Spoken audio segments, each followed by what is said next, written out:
घर की है जहाँ बहू और बेटी को एक माना जाता था। लेकिन फिर अरे शिखा बेटा, तू रसोई में क्यों घुसी रहती है? जा, रोटी मैं बना लूंगी।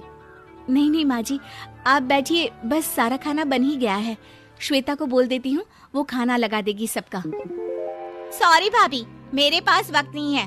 माँ, मुझे पैसे देना, पार्लर जाना है। हाँ हाँ चली जाना, भाभी को भी ले जाना। वो भी जाने को बोल रही थी पार्लर, पर पहले ना मदद कर दे उसके खाना लगाने में। देख माँ, वो बहू है, उसे बहू रहने देना। इतना सर पर मत चढ़ा भाभी को। श्वेता, ज्यादा मत बोला कर। बहू और बेटी में कोई फर्क नहीं होता है। जा जाकर काम कर। ननद को माँ का भाभी से इस तरह प्यार करना बिल्कुल अच्छा नहीं लगता। वो बार बार किसी न किसी तरह माँ को भाभी के खिलाफ भड़काती रहती, लेकिन कोई फायदा ना होता। एक रोज, अरे बेटे किशन, जा बहू को कहीं घुमा कर ला। सारा दिन घर में काम करती रहती है। हाँ हाँ माँ, हम लोग जा रहे हैं ना गोवा। अच्छा जी, भाभी ने तो हमें बताया भी नहीं। वैसे तो सारी पंचायत करती है, ये गोवा वाली बात क्यों छुपा गई हमसे? अरे क्योंकि उसे खुद नहीं पता था बहन। मुझे टिकट सस्ती मिल रही थी तो मैंने बुक कर दिया। हाँ शिखा, पैकिंग कर ले, संडे हम जा रहे हैं गोवा। दोपहर में शिखा पैकिंग कर रही थी कि सास आ जाती है। ये क्या बहू, साड़ियाँ? अरे गोवा जा रही है घूमने या फिर शादी में मायके हैं?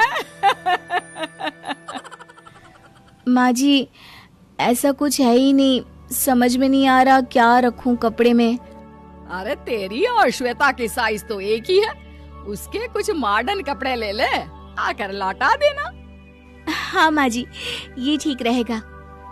शिखा श्वेता के पास जाती है और उससे कपड़े मांगती है। ना जी ना, मैं अपने कपड़े ना दूं। वैसे भी फैल जाएंगे मेरे कपड़े, बहुत महंगे वाले हैं। शिखा मुंह लटकाकर कमरे में आ जाती है तो सास कहती है, चल तैयार हो जा, तुझे मैं शॉपिंग करा कर लाती हूँ गोवा की। बस फिर क्या था, सास बहू निकल जाते हैं मार्केट और एक से बढ़कर एक ड्रेस खरीद कर घर आते हैं।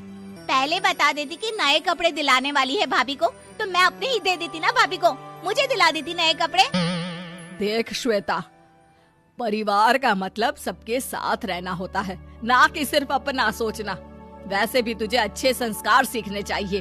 और रही बात कपड़ों की, तो शिखा, आज से घर पर भी तू मॉडर्न कपड़े ही पहनेगी। कोई जरूरत नहीं है ये साड़ी वाड़ी लपेटने की। अब क्या था, घर पर श्वेता और शिखा एक जैसे रहते। एक बार पड़ोसन आती है। अरे बेटा, अपनी माँ को तो बुलाना, जरा बात करनी है। शिखा सास को बताती है और रसोई में चली जाती है। ये आपकी बेटी बहुत बड़ी हो गई है, इसके लिए एक रिश्ता है, कहो तो बता दूं। ये बेटी नहीं बहू है, घर में सब एक जैसा ही रहता है। वैसे मेरी बेटी भी बड़ी हो गई है, कोई रिश्ता हो तो जरूर बताना।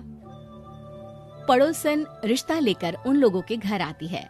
तब श्वेता की होने वाली सास कहती है, तो ये घर है, कितने मंजिल का है? और ये बहू ने आपकी क्या पहन रखा है, जीन्स टॉप?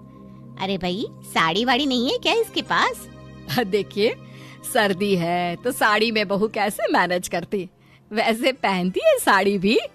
देखिए, हम लोग ठहरे पैसे वाले लोग, कोई कमी नहीं है हम लोगों के पास पैसों की, बहुत पैसे हैं, जमीन, नौकर चाकर, कार, सब कुछ है। लेकिन घर में संस्कारी बहू चाहिए, समझ रही है ना आप? सास कुछ कहती कि श्वेता बोल पड़ती है, हाय रे, नौकर चाकर से लेकर जमीन, कार, पैसा, हाँ हाँ, मुझे रिश्ता मंजूर है मुझे। अरे रुक जा श्वेता, मैं बात कर रही हूँ ना। देखिए, हम लोगों के घर इतनी आजादी नहीं मिलेगी। अरे हाँ कर देना माँ, हाँ कर दे जल्दी से। सास क्या करती, बेटी की शादी ऐसे घर में कर देती है जहाँ ना उनके विचार मिलते हैं और ना ही आचार।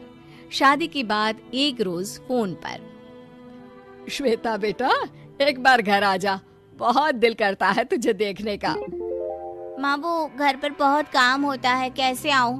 बड़ा घर है, लेकिन आने जाने वालों की लाइन ही लगी रहती है। बेटा, मैं तो जानती थी उस घर का हाल, लेकिन तू ही नहीं मान रही थी। माँ देख, हर घर का यही हाल है। तेरी बेटी को यहाँ घूंघट हटाने की परमिशन नहीं है और एक तरफ भाभी स्कर्ट पहनकर घूम रही है।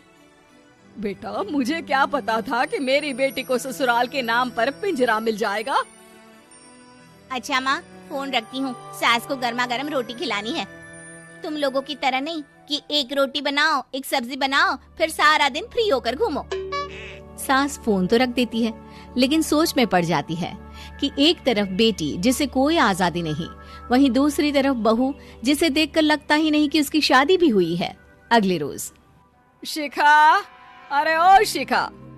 हाँ माँ, क्या हुआ? कुछ चाहिए आपको? मैं जिम जा रही थी। जिम के कपड़ों में बहू को देखकर सास को घूंघट में अपनी बेटी का ख्याल आता है। देख बहू, घर में बहू की तरह रहा कर। इतने टाइट कपड़े पहनकर जिम जाना पसंद नहीं मुझे। जा जाकर रोटी बना। रोटी? माँ, अभी तो शाम के 6 बजे हैं, इस वक्त रोटी? अब क्या मेरे खाने पीने पर भी पहरा है? अरे जब मर्जी तब मैं अपने घर में खा भी नहीं सकती क्या? बहू को अजीब लगता है। वो समझ नहीं पाती कि जो सास कल तक इतनी सपोर्टिव थी, उन्हें अचानक से क्या हो गया। वो किचन में जाती है, गरम रोटी के साथ 2 तरह की सब्जी, रायता, सलाद सब लेकर सास के पास आती है। माँ जी, खाना। इतना सारा खाना? राक्षस समझा है क्या मुझे? रोटी मांगी थी मैंने गर्मा गर्म बस। पर माँ जी, रोटी खाती किससे आप? सब्जी तो बनानी थी ना। अरे भूख मर गई मेरी तेरी बहस से। जा जाकर काम कर, अंदर पूरी रसोई साफ कर। बहू अंदर चली जाती है। थोड़ी देर में श्वेता घर आती है। अरे शिखा, जल्दी से चाय ला, पकवान बना, मेरी बेटी आई है। अरे नहीं नहीं माँ, ड्राइवर बाहर खड़ा है। मैं तो घर का कोई सामान खरीदने के बहाने यहाँ आ गई हूँ, मुझे जाना होगा। अरे बेटा, पर कितने दिनों बाद देख रही हूँ तुझे। रहने आ जाना 2-4 दिन के लिए। आ जाऊंगी माँ, जब मेरी सास मरेगी तब। मैं तो रोज मन्नत मानती हूँ कि मेरी सास मर जाए तो अच्छा है। अच्छा चल, जा रही हूँ माँ। हे भगवान, कैसे कैसे दिन देखने पड़ रहे हैं मेरी बेटी को। सास अंदर जाती है, जहाँ श्वेता की जिम वाली सहेली का फोन आया होता है। क्या बात है, आज जिम नहीं आई? अरे पता नहीं यार, आज माँ को क्या हो गया अचानक।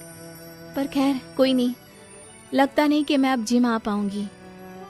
शिखा स्पीकर पर बात कर रही थी, जिसे सास सुन रही थी। यार, ये सास ना होती ही ऐसी है। मैं तो कहती हूँ बुढ़िया जल्दी मरे और तू आराम से जिए। शिखा को सहेली की बात पर गुस्सा आ जाता है। माँ के मरने की कौन सा बच्चा दुआ मांगता है मोहिनी? आगे से ऐसी बात मेरे सामने मत करना। हमारे घर की शोभा ही माँ है। क्या हुआ जो थोड़ी शक्ति दिखा रही है? उसमें भी कोई ना कोई उनकी भलाई ही होगी। मैं तो कहती हूँ भगवान मेरे जैसी सास सबको दे, जो सिर्फ माँ की तरह है। सास वाली तो कोई बात ही नहीं है उनमें। सास ये बात सुन रही थी। उनकी आंख में आंसू आ जाते हैं कि क्यों वो बेटी की किस्मत में बहू को भी भागीदार बना रही थी। शिखा, अरे ओ शिखा, क्या हो गया? जिम नहीं जाना क्या?